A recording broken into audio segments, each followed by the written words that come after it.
Prezados, muito boa noite. Acompanhando aqui uma publicação dos meus amigos aí, bons profissionais, Wesley Correia e Elisandro Pacheco, sobre uma treta aí falando de core, né? Que tem equipamentos que não são core, que o cara chama o switch de core, que tudo é core numa rede. Então vou explicar mais ou menos para vocês o que significa um core de rede efetivamente, beleza? Toda rede ela deve obedecer um padrão hierárquico entre as suas conexões físicas, ou seja, entre os elementos de rede você tem que estabelecer uma hierarquia. Isso é comum numa rede, por exemplo, corporativa, onde você tem as camadas de acesso, distribuição e core, é o core aí. Onde você tem no data center também, você tem o acesso, que é onde você faz a conectividade dos servidores de rede, e dali você tem a agregação e você tem um core também, beleza? Outro core aí. E numa rede de telecom, num service provider, que nós chamamos numa operadora, você também tem os perímetros de rede. No caso, seriam acesso, pré-agregação, agregação e core, beleza? Mas para que nós temos essas camadas? Para que essa hierarquia dentro de uma rede, inclusive uma rede de um provedor? Muito simples. Primeira coisa é fomentar um indicador muito importante chamado escalabilidade, beleza? O que seria uma escalabilidade? A capacidade de uma rede de crescer, de expandir, sem que haja mudanças significativas no seu projeto original, tá ok? Porque se você interconecta os dispositivos de qualquer forma, de qualquer jeito, de qualquer modo, você acaba gastando mais conexões físicas em muitos casos, e você começa também a prejudicar a quantidade de adjacências dos seus IGPIs, consequentemente afetando o parâmetro de escalabilidade acerca de quantas adjacências um OSPF pode acomodar uma área, quantas adjacências um determinado roteador deve ter numa área, e outras capacidades, por exemplo, a tua habilidade, inclusive, de fazer uma sumarização, já que num protocolo de roteamento OSPF, quem sumariza é o roteador denominado ABR, que é o roteador de borda de área. Então, por esse motivo, foi criado o conceito de redes hierárquicas modulares e estruturadas, onde você consegue o quê? Na verdade, o equipamento não é o core, ok? O core é a função da camada aonde aquele equipamento está posicionado. Então, imagina o seguinte, na camada de acesso, o que você faz na camada de acesso? É ela onde você faz a terminação da última milha, beleza? Numa rede de última geração, por exemplo, no acesso você conecta a tua OLT e dali você tem a tua rede GPON.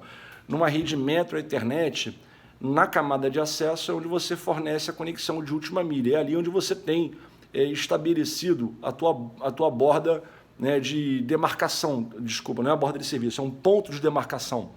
Então ali você faz o quê? Faz a admissão do cliente na rede, classifica o tráfego do cliente, identifica qual VLAN que ele pertence, policia a taxa do tráfego que foi contratada pelo cliente, porque tu dá uma interface de 1 gigabit por segundo para o cliente, mas ele está pagando por 100 mega, você ali tem que fazer o policiamento da banda contratada pelo CIR, que foi estabelecido no contrato com aquele assinante.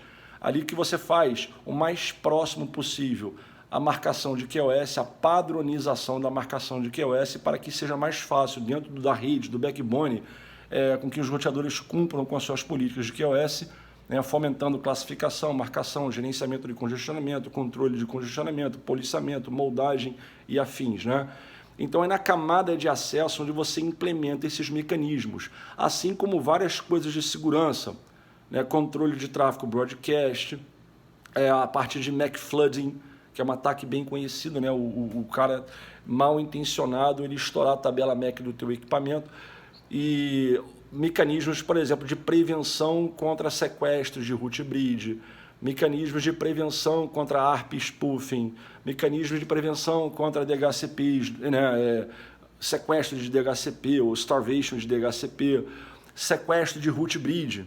É um ataque muito fácil de acontecer, e lá no acesso que você vai ter que fazer a implementação de um recurso de segurança que vai permitir com que a tua rede se defenda contra esse tipo de ataque. Ou seja, são exemplos de facilidades que são presentes neste perímetro que chamamos de acesso, tá legal?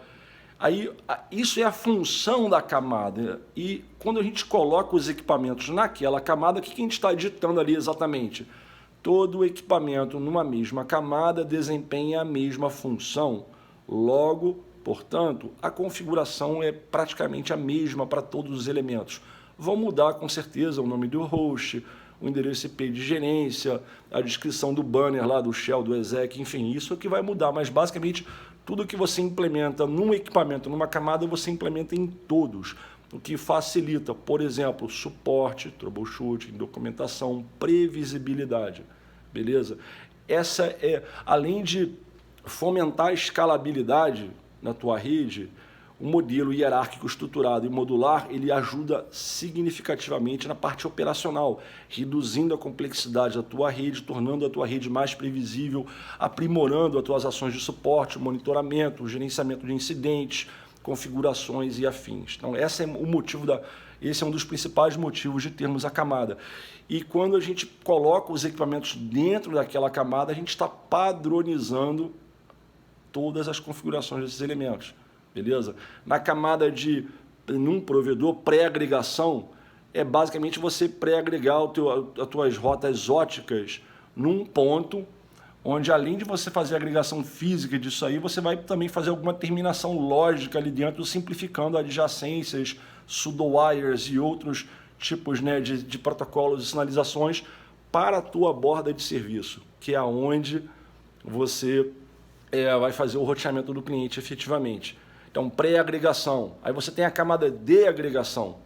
Em alguns provedores, temos a maioria, para falar a verdade, desses menores, temos o chamado agregação consolidada, porque não existe realmente uma pré-agregação. A pré-agregação e a agregação são duas funções em duas camadas consolidadas numa única camada. E o equipamento ali dentro está ao mesmo tempo sendo uma agregação e uma pré-agregação. Beleza, tudo bem, é possível, perfeitamente normal. A agregação é onde você implementa a tua borda de serviço, o teu chamado roteador de borda, tá beleza? É ali que você vai ter o teu trânsito, ali que você vai ter teus acordos de troca de tráfego, ali que você implementa o roteamento do cliente, numa rede Metro Ethernet de última geração, por exemplo, seja por EVPN ou pelas tecnologias L2VPN tradicionais, pseudo-wire, VPLS, VPWS, enfim, você transporta o tráfego L2 do teu assinante sobre a tua rede MPLS até essa borda de serviço que ali é que você vai terminar, por exemplo, numa bridge domain, que vai ter uma interface com o endereço IP de gateway daquele assinante, que vai estar sendo participante do BGP da tua rede, e você vai dar o serviço de dados para o teu assinante. Beleza? A borda de serviço, a agregação. Então, ali que você vai ter, por exemplo, falando em termos de Cisco, seria um roteador ASR 9000. É ali a tua borda de serviços. O core, por outro lado, vamos falar do core agora. O core é onde você é o chamado backbone, efetivamente. São os pontos de interconexão internos para a tua borda de serviços. Porque, pensa o seguinte, normalmente você teria que ter um IBGP, sessões IBGP, entre todos os seus roteadores de borda. Dependendo da quantidade de equipamentos, né, você vai, além de gastar muitas conexões físicas para permitir o roteamento devido entre esses caras na borda, você teria que também ter muitas sessões BGP ali dentro, né, como exigência de full mesh para IBGP. Então, o que a gente faz? A gente, para diminuir a quantidade de conexões físicas entre os elementos da borda de serviço, a gente tem um perímetro chamado core. É nesse core cuja função é o chamado P-Router. Enquanto o roteador de borda, que fica lá na agregação de serviços, é o chamado PE, roteador PE, no core mesmo é um P-Router, roteador P. Esse cara faz o básico. Ele tem o IGP da tua rede, ele tem o label switching, usando um protocolo, por exemplo, LDP, faz engenharia de tráfego para MPLS, mas ele não sequer precisa rodar BGP. É um cara que normalmente nem rodamos BGP nele.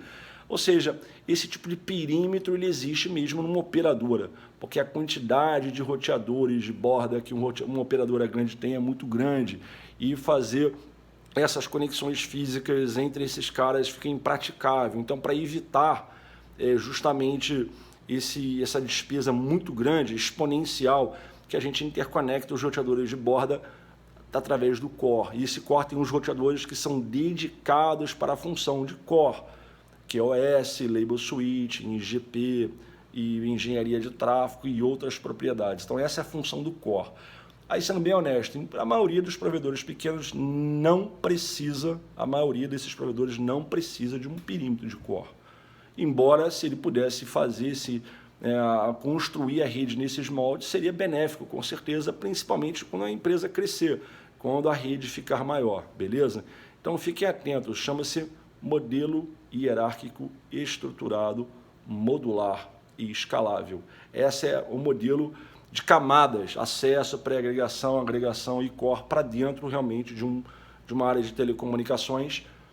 Tem como principal proposta organizar o tráfego da rede, manter uma excelente previsibilidade desses fluxos de tráfego, diminuir absurdamente a complexidade operacional em manter esses ambientes, fomentar uma melhor documentação, agilizar ações de suporte e uma série e escalabilidade principalmente, que novamente a capacidade da rede de crescer sem alterações significativas no projeto original. Então, estas são as definições. Então, se o cara fala switch de core e o cara é um top de hack para conectar um servidor, realmente não procede. Então, espero que esse vídeo aí tenha contribuído para fazer com que as pessoas entendam finalmente o que é um core de rede, tá ok?